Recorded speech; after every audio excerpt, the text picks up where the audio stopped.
Merci beaucoup. Je donne maintenant la parole à Nadia Sologoub. Voilà. Monsieur le ministre, oui, je sais que vous êtes conscient des tensions sur le territoire. On est tous alertés. Il y a une grève imminente chez nos pharmaciens. Et puis également dans l'hospitalisation privée, vous ne pouvez pas l'ignorer.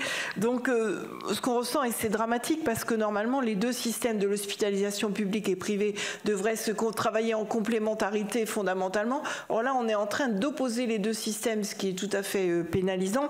Alors, on a compris qu'il faut répartir les moyens financiers, mais dans un second temps, c'est surtout la répartition des moyens humains qui pose problème, puisque la grille tarifaire de rémunération dans la fonction, dans la FHP est maintenant mise en difficulté, puisque dans l'hôpital public, maintenant, il y a une énorme distorsion dans les salaires.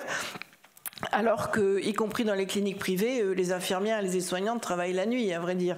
Donc ça se justifie pas fondamentalement. Et puis surtout, très rapidement, parce que tout ça s'est fait très vite, on voit le personnel qui fuit vers le public. Alors vous connaissez bien la Nièvre et la situation médicale dans la Nièvre. Je vous donne un seul exemple. On a un hôpital qui n'est pas certifié et dans la clinique privée, on annule des opérations parce que les infirmières et les aides-soignantes sont parties à l'hôpital. Donc il ne faudrait pas que la régulation, ce soit d'envoyer tout le monde à l'hôpital en croyant que ça va arranger les choses, parce qu'en fait, ce n'est pas le cas. Finalement, ça ne pénalise que les patients. Et puis, on ne règle pas le problème, parce que vous l'avez parfaitement dit, le seul problème, c'est qu'on n'a jamais formé autant d'infirmières, elles n'ont jamais arrêté aussi vite. Donc voilà, je vous remercie. J'espère que la fumée blanche va sortir de ce côté-là aussi. Très très vite. Non, alors, pour répondre à la sénatrice Sologoub, donc sur les pharmaciens, oui, il y a effectivement aujourd'hui des grèves annoncées qui sont liées à des négociations qui vont avoir lieu avec l'assurance maladie sur la revalorisation des honoraires des pharmaciens.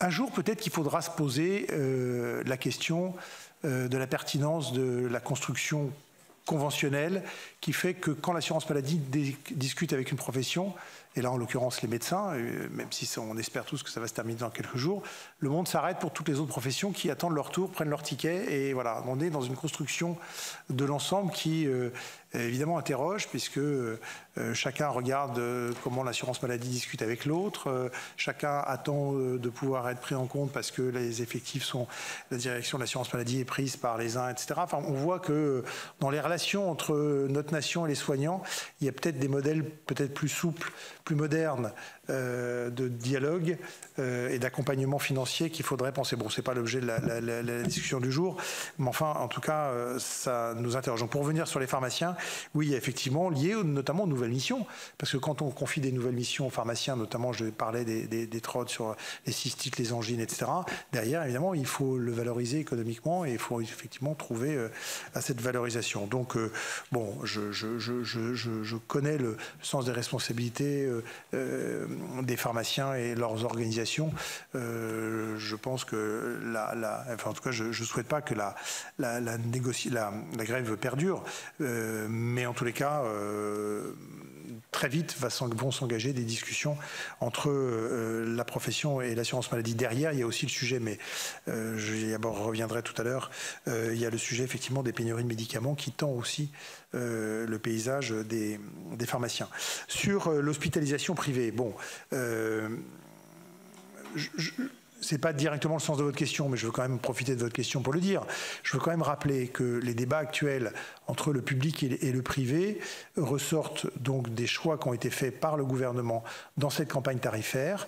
Et cette campagne tarifaire, c'est la traduction de mêmes critères appliqués à des business cases qui ne sont pas les mêmes entre ce que fait l'hôpital public et ce que font les établissements privés.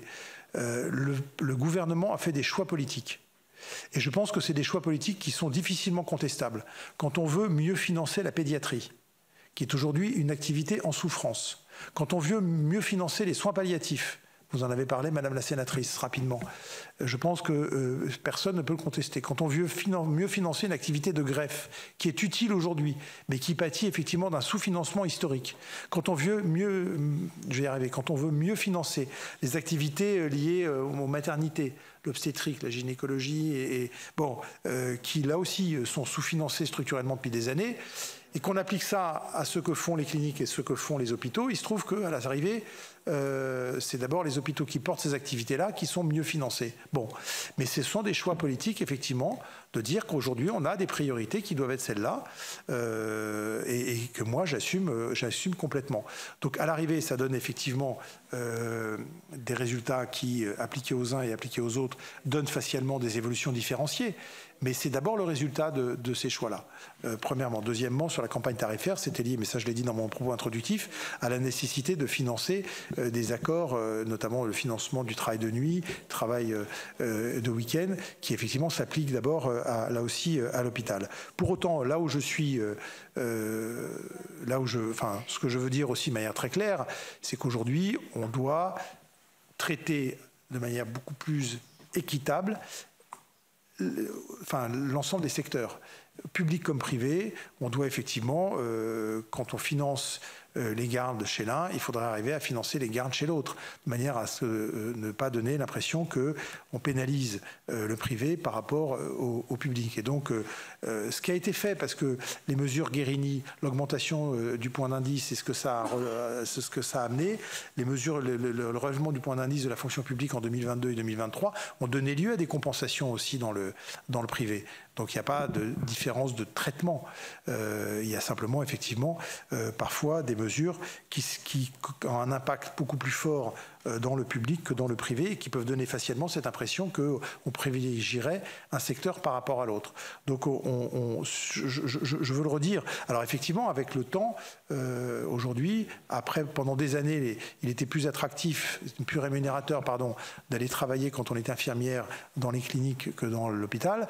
Maintenant, la situation s'est inversée à travers un certain nombre de mesures qui ont été prises dans la fonction publique, le Ségur de la santé, qui a aussi bénéficié au privé, il faut le rappeler, qui s'est traduit effectivement par aujourd'hui un effet inversé, et nous dit le privé, c'est plus rémunérateur d'être infirmière dans l'hôpital que dans le privé. Bon, dont acte, toutes les situations doivent se regarder. Moi, je suis pour la transparence. Il y avait un rapport qui avait été demandé au Parlement dans la loi RISTE 1, qui demandait à ce qu'on publie régulièrement les rémunérations des médecins dans le public et dans le privé et par spécialité. Ce rapport n'est jamais sorti. C'est peut-être dommage. C'est peut-être dommage parce qu'effectivement... pardon ? Comme beaucoup de rapports. Je connais la passion de cette maison pour les rapports. J'ai demandé au service à ce que ce rapport puisse être publié. C'est important d'avoir des effets effectivement de transparence sur les rémunérations, pas simplement sur les infirmières, sur aussi et pour tous les métiers dans les établissements publics comme privés. Voilà.